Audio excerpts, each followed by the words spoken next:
Everybody, welcome back to our channel. ఈరోజు వీడియోలో మనం మన డైలీ లైఫ్లో యూజ్ చేసే కొన్ని యూస్ఫుల్ సెంటెన్సెస్ని ఇంగ్లీష్లో ఏ విధంగా చెప్పాలో ఈ వీడియోలో తెలుసుకుందాం. మీరైతే వీడియోని స్కిప్ చేయకుండా చూడటానికి ప్రయత్నించండి.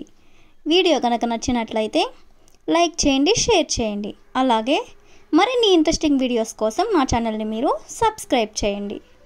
సోషల్ మీడియా లింక్స్ అనేవి నేను డిస్క్రిప్షన్లో ఇవ్వడం జరిగింది. మీకేమైనా డౌట్స్ వస్తే మీరు నాకు మెసేజ్ చేయొచ్చు. నేను మీ డౌట్స్ అన్నీ కూడా క్లారిఫై చేస్తాను. ఇప్పుడైతే మనం టాపిక్లోకి వెళ్ళిపోదామా? Let's get in to the topic.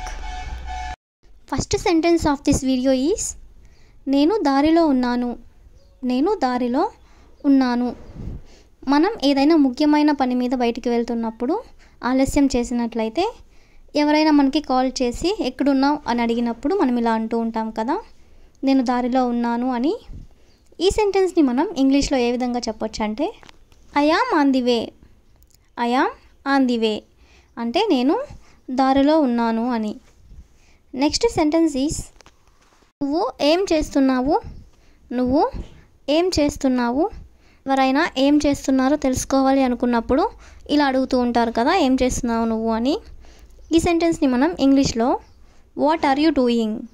What are you doing అంటే నువ్వు ఏం చేస్తున్నావు అని. నెక్స్ట్ సెంటెన్స్ ఈజ్ పట్టింపు లేదు లేదా అభ్యంతరం లేదు అని ఇలా అంటూ ఉంటారు కదా.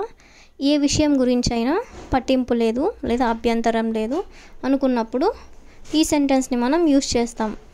దీన్ని మనం ఇంగ్లీష్లో డజంట్ మ్యాటర్. డజంట్ మ్యాటర్ అంటే పట్టింపు లేదు అని లేదా నాకు అభ్యంతరం లేదు అని. నెక్స్ట్ సెంటెన్స్ ఈజ్ మాట్లాడే ముందు ఆలోచించు. మాట్లాడే ముందు ఆలోచించు.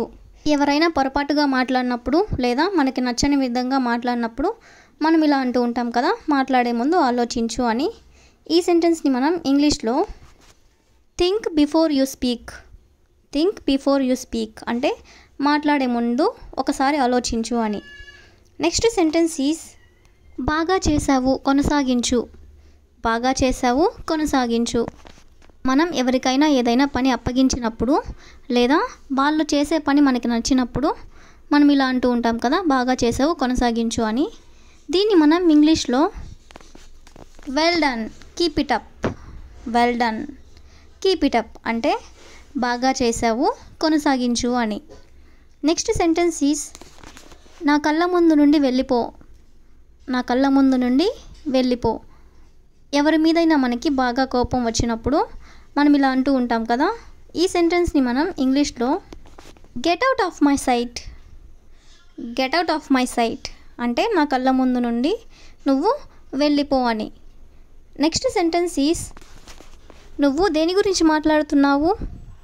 నువ్వు దేని గురించి మాట్లాడుతున్నావు. ఎవరైనా చెప్పేది మనకి అర్థం కానప్పుడు మనం ఇలా అంటూ ఉంటాం కదా, నువ్వు దేని గురించి మాట్లాడుతున్నావు అని. దీన్ని మనం ఇంగ్లీష్లో what are you talking about. What are you talking about అంటే నువ్వు దేని గురించి మాట్లాడుతున్నావు అని. నెక్స్ట్ సెంటెన్స్ ఈజ్ ఇది నీకు సంబంధించిన విషయం కాదు. ఇది నీకు సంబంధించిన విషయం కాదు. ఎవరైనా వాళ్ళకి సంబంధం లేని విషయాల్లో కలుగు చేసుకుంటూ ఉంటారు కదా, లేదా జోక్యం చేసుకుంటూ ఉంటారు కదా, అలాంటి సందర్భంలో మనం ఇలా అంటూ ఉంటాం. ఈ సెంటెన్స్ని మనం ఇంగ్లీష్లో it's none of your business. It's none of your business అంటే ఇది నీకు సంబంధించిన విషయం కాదు అని. నెక్స్ట్ సెంటెన్స్ ఈజ్ వీలైనంత త్వరగా రా. వీలైనంత త్వరగా రా. ఏదైనా ముఖ్యమైన పని ఉన్నప్పుడు ఎవరినైనా మనం త్వరగా రా అని లేదా వీలైనంత త్వరగా రా అని ఇలా అంటూ ఉంటాం కదా. ఈ సెంటెన్స్ని మనం ఇంగ్లీష్లో come as soon as possible. Come as soon as possible అంటే వీలైనంత త్వరగా రా అని. నెక్స్ట్ సెంటెన్స్ ఈజ్ నా శక్తి వంచన లేకుండా ప్రయత్నిస్తాను. నా శక్తి వంచన లేకుండా ప్రయత్నిస్తాను లేదా నా శక్తికి మించి ప్రయత్నిస్తాను అని అంటూ ఉంటారు కదా. ఈ సెంటెన్స్ని మనం ఇంగ్లీష్లో I will try my level best. I will try my level best అంటే నా శక్తికి మించి నేను ప్రయత్నిస్తాను అని. Next sentence is me office ఎక్కడ ఉంది. మీ ఆఫీస్ ఎక్కడ ఉంది. ఎవరైనా ఆఫీస్కి వెళ్తూ ఉన్నట్లయితే మనం ఇలా అడుగుతూ ఉంటాం కదా, మీ ఆఫీస్ ఎక్కడ ఉంది అని. ఈ సెంటెన్స్ని మనం ఇంగ్లీష్లో where is your office, where is your office అంటే మీ ఆఫీస్ ఎక్కడ ఉంది అని. నెక్స్ట్ సెంటెన్స్ ఈజ్ ఆలస్యంగా వచ్చినందుకు క్షమించండి, ఆలస్యంగా వచ్చినందుకు క్షమించండి. జనరల్గా మనం ఎక్కడికైనా వెళ్ళాల్సిన టైంకి కన్నా లేట్గా వెళ్ళినట్లయితే మనం ఇలా అంటూ ఉంటాం కదా. ఈ సెంటెన్స్ని మనం ఇంగ్లీష్లో sorry for being late, sorry for being late అంటే ఆలస్యంగా వచ్చినందుకు క్షమించండి అని. నెక్స్ట్ సెంటెన్స్ ఈజ్ నేను మీకు ఎలా సహాయపడగలను, నేను మీకు ఎలా సహాయపడగలను. ఈ సెంటెన్స్ని మనం ఇంగ్లీష్లో what can I do for you, what can I do for you అంటే నేను మీకు ఈ విధంగా సహాయపడగలను అని. నెక్స్ట్ సెంటెన్స్ ఈజ్ మీకు అంతరాయం కలిగిస్తున్నందుకు క్షమించండి, మీకు అంతరాయం కలిగిస్తున్నందుకు క్షమించండి. ఎవరైనా ఏదైనా పని చేసుకుంటూ ఉన్నప్పుడు మనం మధ్యలో వెళ్ళి డిస్టర్బ్ చేసినట్లయితే కనుక మనం ఇలా అంటూ ఉంటాం కదా. ఈ సెంటెన్స్ని మనం ఇంగ్లీష్లో I am sorry to interrupt you, I am sorry to interrupt you అంటే మధ్యలో కలుగు చేసుకున్నందుకు క్షమించండి అని. నెక్స్ట్ సెంటెన్స్ ఈజ్ నీ వల్లనే నేను ఇక్కడ ఉన్నాను, నీ వల్లనే నేను ఇక్కడ ఉన్నాను.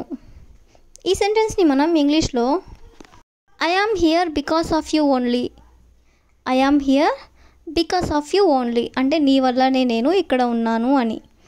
నెక్స్ట్ సెంటెన్స్ ఈజ్ 1-2 రోజుల్లో నీకు ఫోన్ చేస్తాను, 1-2 రోజుల్లో నీకు ఫోన్ చేస్తాను. జనరల్గా ఇలా అంటూ ఉంటారు కదా. ఈ సెంటెన్స్ని మనం ఇంగ్లీష్లో I will call you in a couple of days, I will call you in a couple of days అంటే 1-2 రోజుల్లో నేను ఫోన్ చేస్తాను అని. The last sentence of this video is మీరు కలత చెందినట్లున్నారు, మీరు కలత చెందినట్లున్నారు. దీన్ని మనం ఏ విధంగా చెప్పొచ్చు అంటే you look upset, you look upset అంటే మీరు కలత చెందినట్లున్నారు అని. That's all for today. I will ask you A question for you. మీకు ఏదైనా సందేహం ఉందా, మీకు ఏదైనా సందేహం ఉందా? If you know this one in English, you can comment in the comment section. Thank you for watching.